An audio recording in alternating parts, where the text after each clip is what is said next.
Hey there, Tiffany Thomas with wealthytiffany.com, and in today's video we're going to talk about what if something goes wrong with your rental property? What do you do? And before we dive in, make sure and like and share this video, and don't forget to subscribe to my YouTube channel, hit that little bell to get notified on when I post new videos.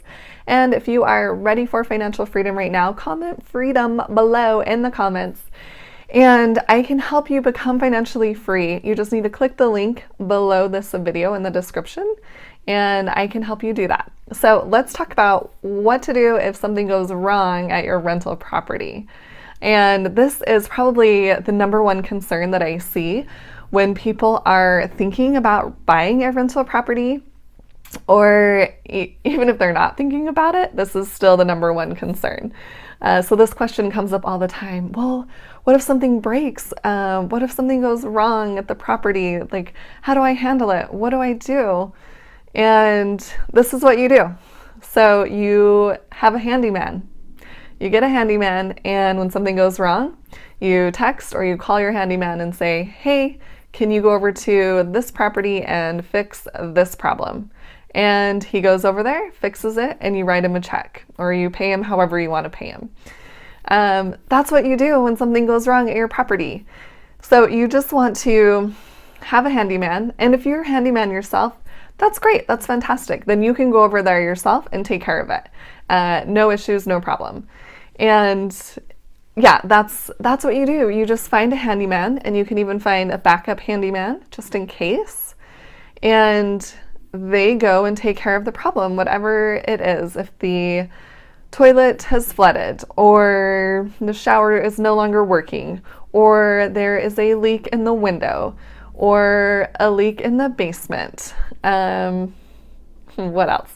There's different things that can go wrong at any time, but these things in the long term are so minor, it's still worth it to have a rental property. I do not regret buying any of my properties whatsoever. They have been such great investments. I have created so much cash flow from these properties, and there have been just minimal things that have gone wrong with the properties, and that's exactly how I take care of it. I call my handyman, I'm like, hey, the toilet isn't working at this property, can you go fix it? And he fixes it.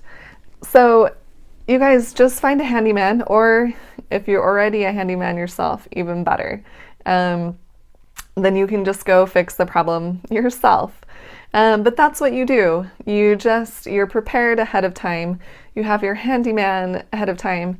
And if you don't know any people that are handymans, I get things in the mail all the time, in those little, like, what are they called? Like the Great Value, or I can't remember what they're called, but those little magazines that come in the mail all the time with little coupons.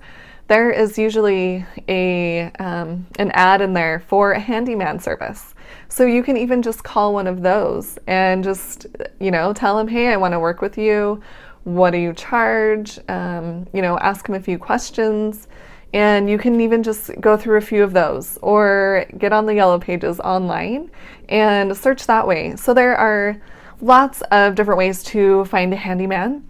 And yeah, you just want to ask them questions, ask them, how you'll be charged, what they know, what they don't know. And if they don't know certain things, then ask if they have someone else that they work with. You can get a recommendation from them. Or you can, just go back to the Yellow Pages and find someone else. And you can always do a post on Facebook and just say, hey, does anyone know of any handymen in the area? And then you can get referrals that way. So, it's pretty, it's pretty easy to find a handyman, and granted, some of them are better than others, but that's just kind of the process. So you can just, find one, and if he does a good job the first time, then keep using him. And if he doesn't, then find someone else. Like that's just, part of it. That's part of being a homeowner and managing your own properties. And the amount of time and work that you will spend on this part if something goes wrong is so worth it in the long term to still invest in the property. At least for me, that's what I have seen. That has been my experience. And yeah, it is still it is still so worth it to invest in real estate and to invest in rental properties.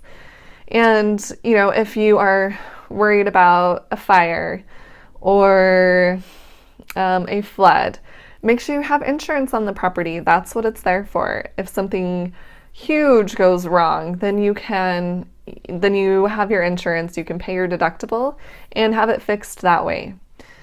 So try not to worry about, what can go wrong, or, thinking about all of the different problems or little things that could happen. Just, have your things in place. So have your handyman ready to go, and, have a backup handyman, and make sure you have insurance. And it's really not so bad. And once you get started, it's a lot easier.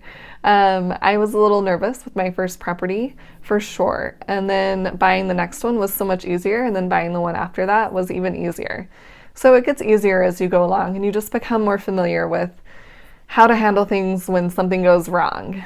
And hopefully this puts you at ease a little bit and answers your question on, what do I do if something goes wrong at the property? So if you guys liked this video, please like it and share it with someone else who needs to hear this information. And if you guys are serious about becoming financially free, click the link below this video in the description, and I can help you do that. And I will see you in the next video. Thanks.